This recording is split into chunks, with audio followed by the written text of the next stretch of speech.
بسم الله الرحمن الرحيم ياسين والقرآن الحكيم إنك لمن المرسلين على صراط مستقيم تنزيل العزيز الرحيم لتنذر قوما ما أنذر آباؤهم فهم غافلون لقد حق القول على أكثرهم فهم لا يؤمنون إنا جعلنا في أعناقهم أغلالا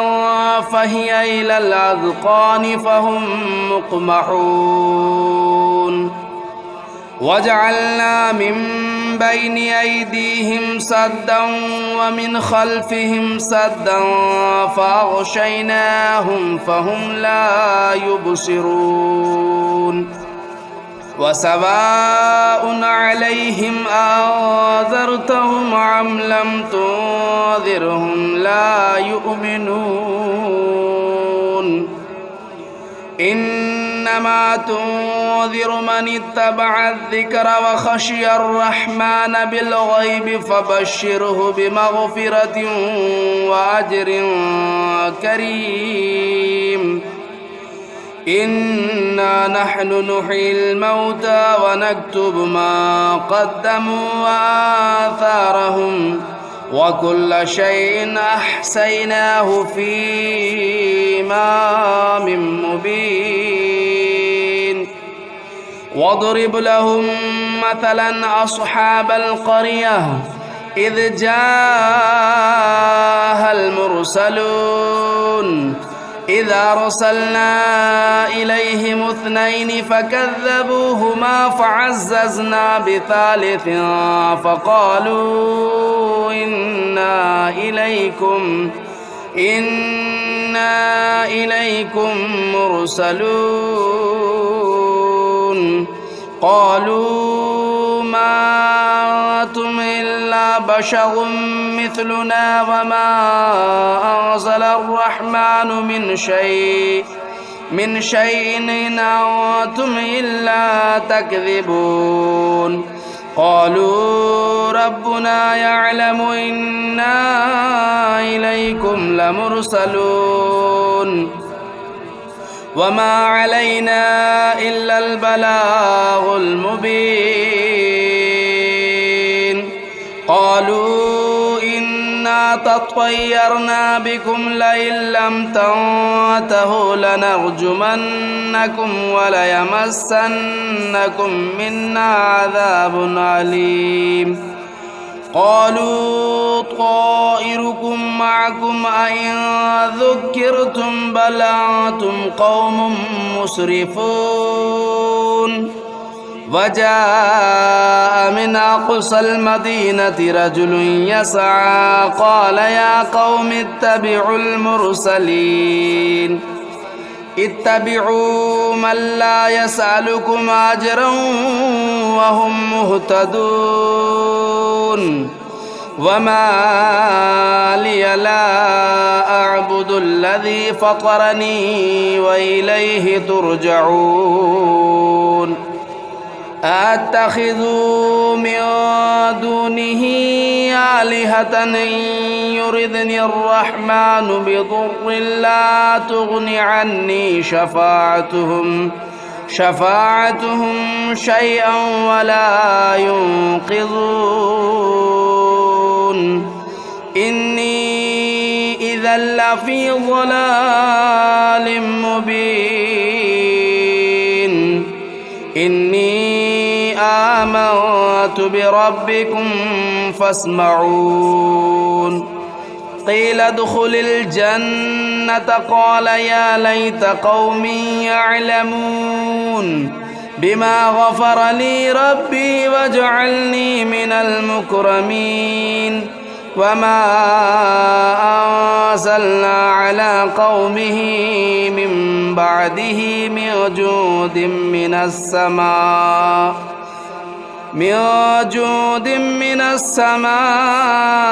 وما كنا منزلين إن كانت إلا صيحة واحدة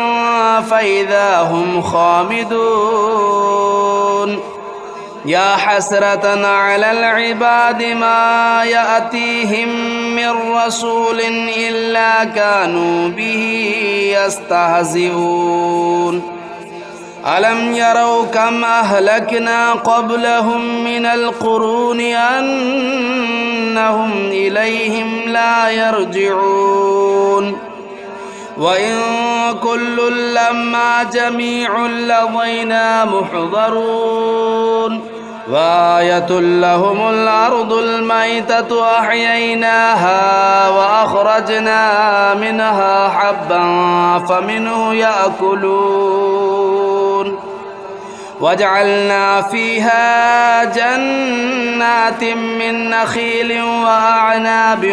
وفجرنا فيها من العيون ليأكلوا من ثمره وما عملته أيديهم أفلا يشكرون سبحان الذي خلق الأزواج كلها مما تنبت الأرض ومن أنفسهم ومما لا يعلمون وآية لهم الليل نسلخ منه النهار فإذا هم مظلمون والشمس تجري لمستقر لها ذلك تقدير العزيز العليم والقمر قدرناه منازل حتى عاد كالعرجون القديم لا الشمس ينبغي لها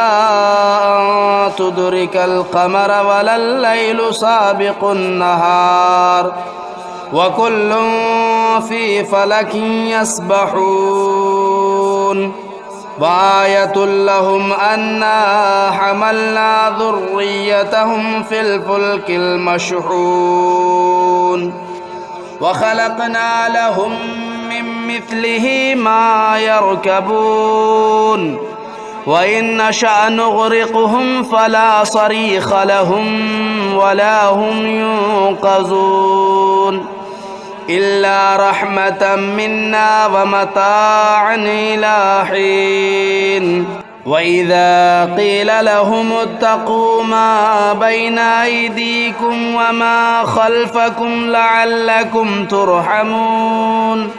وما تأتيهم من آية من آيات ربهم إلا كانوا عنها معرضين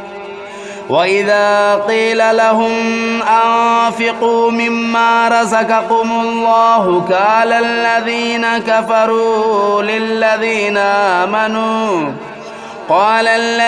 كفروا للذين آمنوا ونطعم من لو يشاء الله أطعمه إن أنتم إلا في ضلال مبين ويقولون متى هذا الوعد إن كنتم صادقين ما ينظرون إلا صيحة واحدة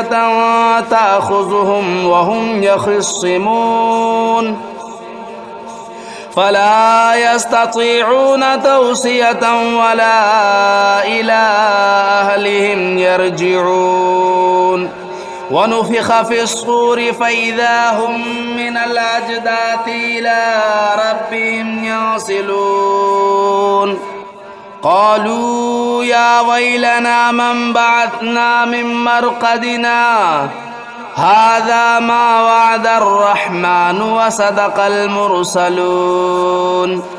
إن كانت إلا صيحة واحدة فإذا هم جميع لدينا محضرون فاليوم لا تظلم نفس شيئا ولا تجزون إلا ما كنتم تعملون إن أصحاب الجنة اليوم في شغل فاكهون هم وأزواجهم في ظلال على الأرائك متكئون لهم فيها فاكهة ولهم ما يدعون سلام قولا من رب رحيم وامتازوا اليوم أيها المجرمون ألم أعهد إليكم يا بني آدم ألا تعبدوا الشيطان إنه لكم عدو مبين وأن اعبدوني هذا صراط مستقيم ولقد أضل منكم جبلا كثيرا أفلم تكونوا تعقلون هذه جهنم التي كنتم توعدون اصلوها اليوم بما كنتم تكفرون اليوم نختم على أفواههم وتكلمنا أيديهم وتشهد أرجلهم بما كانوا يكسبون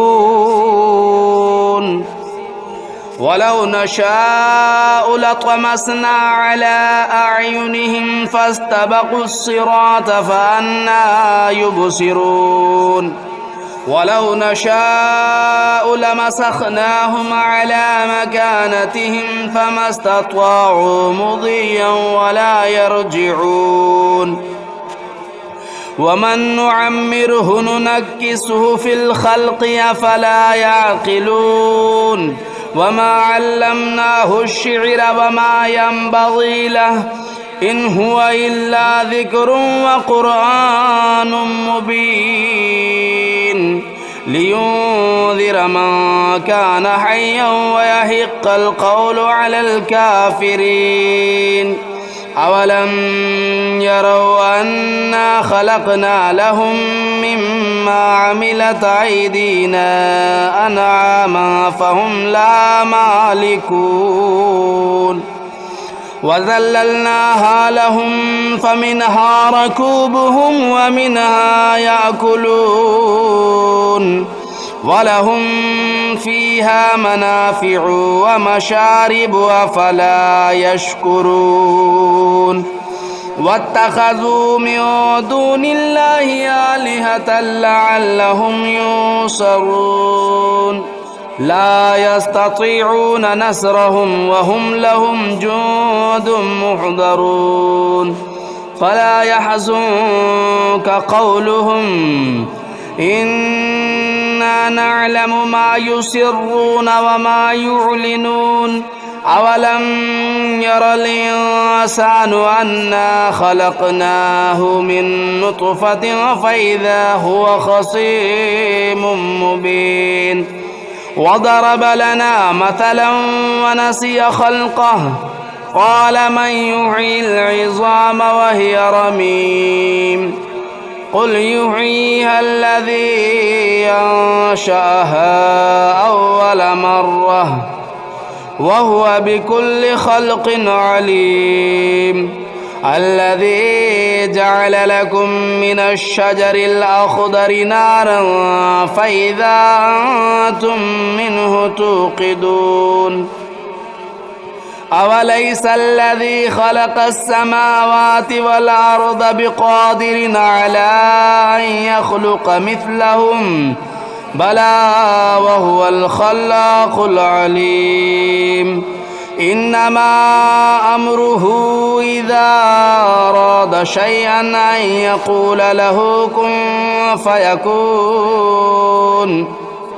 فسبحان الذي بيده ملكوت كل شيء وإليه ترجعون بسم الله الرحمن الرحيم الرحمن علم القرآن خلق الإنسان علمه البيان الشمس والقمر بحسبان والنجم والشجر يسجدان والسماء رفعها ووضع الميزان ألا تطغوا في الميزان وأقيموا الوزن بالقسط ولا تخسروا الميزان والأرض وضعها للأنام فيها فاكهة والنخل ذات الأكمام والحب ذو العصف والريحان فبأي آلاء ربكما تكذبان خلق الإنسان من صلصال كالفخار وخلق الجان من مارج من نار فبأي آلاء ربكما تكذبان رب المشرقين ورب المغربين فبأي آلاء ربكما تكذبان مرج البحرين يلتقيان بينهما برزخ لا يبغيان فبأي آلاء ربكما تكذبان يخرج منهما اللؤلؤ والمرجان فبأي آلاء ربكما تكذبان وله الجوار المنشآت في البحر كالأعلام فبأي آلاء ربكما تكذبان كل من عليها فان ويبقى وجه ربك ذو الجلال والإكرام فبأي آلاء ربكما تكذبان يسأله من في السماوات والأرض كل يوم هو في شأن فبأي آلاء ربكما تكذبان سنفرغ لكم أيها الثقلان فبأي آلاء ربكما تكذبان يا معشر الجن والإنس إن استطعتم أن تنفذوا من أقطار السماوات والأرض فانفذوا لا تنفذون إلا بسلطان فبأي آلاء ربكما تكذبان يرسل عليكما شواظ من نار ونحاس فلا تنتصران فبأي آلاء ربكما تكذبان فإذا انشقت السماء فكانت وردة كالدهان فبأي آلاء ربكما تكذبان فيومئذ لا يسأل عن ذنبه إنس ولا جان فبأي آلاء ربكما تكذبان يعرف المجرمون بسيماهم فيؤخذوا بالنواصي والأقدام فبأي آلاء ربكما تكذبان هذه جهنم التي يكذب بها المجرمون يطوفون بينها وبين حميم آن فبأي آلاء ربكما تكذبان ولمن خاف مقام ربه جنتان فبأي آلاء ربكما تكذبان ذواتا أفنان فبأي آلاء ربكما تكذبان فيهما عينان تجريان فبأي آلاء ربكما تكذبان فيهما من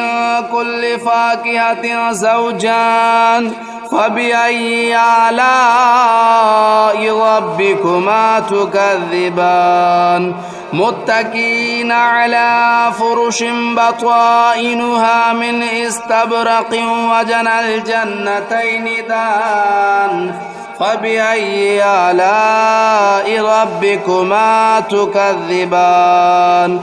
فيهن قاصرات الطرف لم يطمثهن إنس قبلهم ولا جان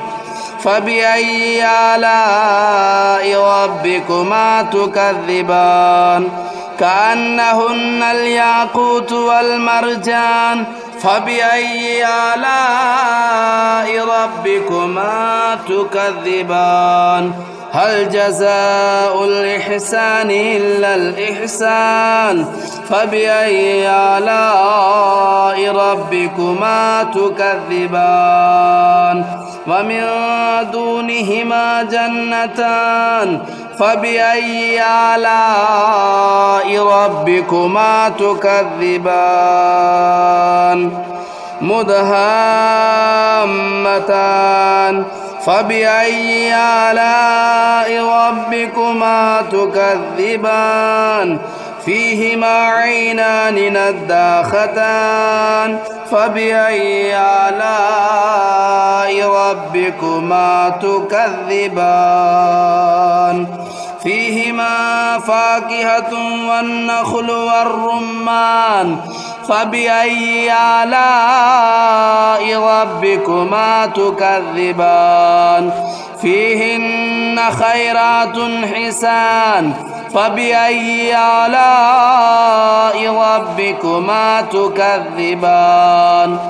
حور مقصورات في الخيام فبأي آلاء ربكما تكذبان لم يطمثهن إنس قبلهم ولا جان فبأي آلاء ربكما تكذبان متكئين على رفرف خضر وبخري حسان فبأي آلاء ربكما تكذبان تبارك اسم ربك ذو الجلال والإكرام بسم الله الرحمن الرحيم تبارك الذي بيده الملك وهو على كل شيء قدير الذي خلق الموت والحياة ليبلوكم أيكم أحسن عملا وهو العزيز الغفور الذي خلق 7 سماوات طباقا ما ترى في خلق الرحمن من تفاؤت فارجع البصر هل ترى من فتور ثم ارجع البصر كرتين ينقلب إليك البصر خاسئا وهو حسير ولقد زينا السماء الدنيا بمصابيح وجعلناها رجوما للشياطين وأعتدنا لهم عذاب السعير وللذين كفروا بربهم عذاب جهنم وبئس المصير إذا ألقوا فيها سمعوا لها شهيقا وهي تفور تكاد تميز من الغيظ كلما ألقي فيها فوج سألهم خزنتها ألم يأتكم نذير قالوا بلى قد جاءنا نذير فكذبنا وقلنا ما نزل الله من شيء إن أنتم إلا في ضلال كبير وقالوا لو كنا نسمع أو نعقل ما كنا في أصحاب السعير فاعترفوا بذنبهم فسحقا لأصحاب السعير إن الذين يخشون ربهم بالغيب لهم مغفرة وأجر كبير وأسروا قولكم أو اجهروا به إنه عليم بذات الصدور ألا يعلم من خلق وهو اللطيف الخبير هو الذي جعل لكم الأرض ذلولا فامشوا في مناكبها وكلوا من رزقه وإليه النشور أأمنتم من في السماء أن يخسف بكم الأرض فإذا هي تمور أم أمنتم من في السماء أن يرسل عليكم حاصبا فستعلمون كيف نذير ولقد كذب الذين من قبلهم فكيف كان نكير أولم يروا إلى الطير فوقهم صافات ويقبضن ما يمسكهن إلا الرحمن إنه بكل شيء بصير أمن هذا الذي هو جند لكم ينصركم من دون الرحمن إن الكافرون إلا في غرور أمن هذا الذي يرزقكم إن أمسك رزقه بل لجوا في عتو ونفور أفمن يمشي مكبا على وجهه أهدى أمن يمشي سويا على صراط مستقيم قل هو الذي أنشأكم وجعل لكم السمع والأبصار والأفئدة قليلا ما تشكرون قل هو الذي ذرأكم في الأرض وإليه تهشرون ويقولون متى هذا الوعد إن كنتم صادقين قل إنما العلم عند الله وإنما أنا نذير مبين فلما رأوه زلفة سيئت وجوه الذين كفروا وقيل هذا الذي كنتم به تدعون قل أرأيتم إن أهلكني الله ومن معي أو رحمنا فمن يجير الكافرين من عذاب أليم قل هو الرحمن آمنا به وعليه توكلنا فستعلمون من هو في ضلال مبين قل أرأيتم إن أصبح ماؤكم غورا فمن يأتيكم بماء